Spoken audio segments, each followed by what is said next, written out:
Over the course of the past several weeks, I have had multiple conversations with people about the word saint. Until a couple weeks ago, the only thing I knew about St. Patrick's Day was that it's a day where we celebrate an Irish saint by wearing green and eating corned beef and cabbage. And so, as we were approaching St. Patrick's Day, I decided to learn a little bit more about the man. What's really sad is that I learned that St. Patrick was neither a saint nor Irish. The only things I knew were wrong. Apparently, Patrick was born in Britain and was taken prisoner by a group of Irish raiders who attacked his family's estate. He was carried back to Ireland and spent 6 years in captivity.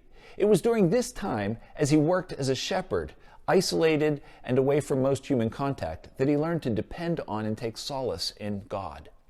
After 6 years, he escaped and made his way back to Britain, but God had stirred a passion in his heart for the people of Ireland. After becoming a priest, he returned to Ireland as a missionary.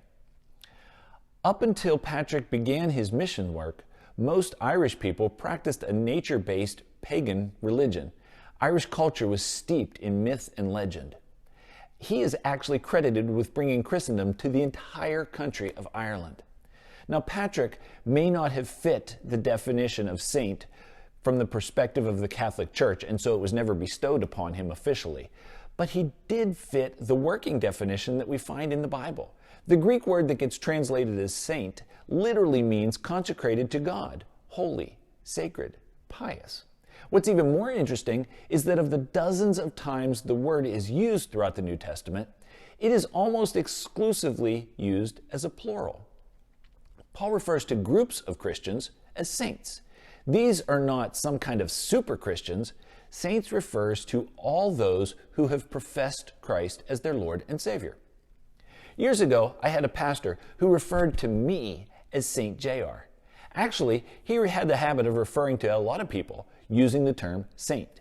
He understood that as followers of Christ, we are all considered saints, consecrated to God, holy, sacred, pious. We may not always live up to the title, but when God looks at me through the finished work of Jesus Christ, he sees a saint. It is literally my new identity. My identity before being adopted into the family of God was that of a sinner, but now I'm a saint. Paul challenges Roman believers at the end of his letter to them to live in a manner worthy of the saints. My desire is to grow practically into my new identity. Don't be surprised if you hear me refer to you as a saint in order to remind you, as well as myself, of our calling and our position. Oh, and by the way, blue, not green, was the traditional color associated with Ireland's St. Patrick. And the tradition of eating corned beef originated in the United States. So really, I didn't know any of it. I didn't get any of it right. But I am a saint.